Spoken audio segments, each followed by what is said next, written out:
2013 থেকে যে 18 অবধি যে ময়না পঞ্চায়েত সমিতির সভাপতি হিসেবে যে কাজ তৃণমূল কংগ্রেসের মানে আমি একজন মানে কর্মী সৈনিক হিসাবে যেভাবে কাজ করে দিয়েছিলাম, এটা বিজেপিকে ভয় লাগছে আবার কেন আবার 23-এ আবার কেন এই সভাপতি হয়ে পৌঁছে গেল। এটাই তো তাদের কাছে বড় ভয় যে আগামী 26-এ যে আবার বিধানসভা 26-এ হবে, 26-এ তো পুরো ময়নায় ওরা সাফ হয়ে যাবে। এটা ভয় যে কি এরা প্রচুর কাজ করে আর আবার কাজ করবে, এটাই ওদেরকে খারাপ লাগছে। কেন তারা তো উন্নয়নের কথা কোনোদিন বলেনি, তারা তো বলে শুধু ধর্ম নিয়ে রাজনীতি করে, তারা তো কর্ম নিয়ে রাজনীতি করেনি। আমরা ধর্ম নিয়ে রাজনীতি করিনি, আমরা কর্ম নিয়ে রাজনীতি করি। যে যার ধর্ম সে তার কাছে, ধর্মকে আমরা ছোট বলে ভাবিনি।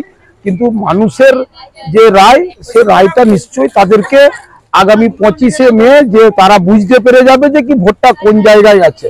আরে আমি একটা কথা ওদেরকে বলি, ওরা যদি আমার বিরুদ্ধে যদি কোথাও প্রমাণ আছে, ওরা যদি দেখাতে পারে, তো ওকে বলবো কি হ্যাঁ সে বাস্তবে সে ময়নাবাসী, সে ময়নাকে ভালোবাসে। আর নালে কথা বললে, ভাষা বললে মানুষ ওদেরকে ভোট দেবে না। যে পঞ্চায়েত সমিতির বিরোধী দলনেতা যেভাবে ভাষা বলছে, আরে সে তো 1200 IBS এর টাকা চুরি করে শিখনটা গ্রাম পঞ্চায়েতের 12 লক্ষ টাকা খেয়ে তৃণমূল কংগ্রেসে ছিল, তৃণমূল কংগ্রেসে ব্যাপক চাকরি দিয়েছে। এখনো তাদের নাম বলবো, সে যদি প্রমাণ কেউ ময়নার মানুষ নিতে চায়, আমরা লিখিত ভাবে প্রমাণ দিতে রাজি আছি। আমাদের এগনেস্টে একটাও কোথাও যদি 2 নম্বরই আছে, লিখিত ভাবে প্রমাণ দিক, নিয়ে বসুক। আমরা ময়নারবাসীর কাছে গলায় জুতার মালা নিয়ে আমি শ্রীরামপুর ব্রিজ থেকে বেরিয়ে অন্য জেলায় চলে যাব, আমি ময়নায় থাকবো নি। ওদের ক্ষমতা আছে প্রমাণ দিবার। ওই একটা চিটিংবাজ, ওই একটা গৌতম গুরু একটি জালিমাল সকলের বিরুদ্ধে বলা শুরু করছে। তার চরিত্র, সে তার জানেনি যে কি সে কোন জায়গায় চলে। তবে সে ময়নাকে উত্তপ্ত করতে চাইছে।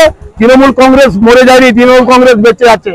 আমরা যেদিন লাগবো ও কিভাবে পরিষ্কার হবে সে তার নিজে বুঝে নিবে। এই বড় বড় কথা, এই বড় বড় মানুষকে, এলাকাকে গরম করানো, বাচ্চায় গিয়ে মারপিট করছে, তৃণমূল কংগ্রেস পতাকা লাগাচ্ছে কর্মীরা, তার সেখানে গিয়ে সে ইট ছুটতে গেছে একজন ময়না পঞ্চায়েত সমিতির বিরোধী দলনেতা।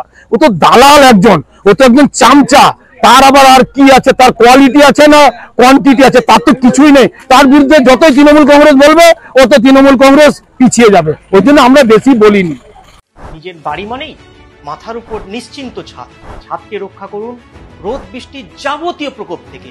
আপনার বাড়ি নতুন হোক বা পুরনো, pen doctor leak guard vaccine, যা প্রিমিয়াম ওয়াটারপ্রুফিং সার্ভিসের মাধ্যমে বহু বছর সুরক্ষিত রাখে আপনার ছাদকে। বিশদে জানতে এখনই ফোন করুন।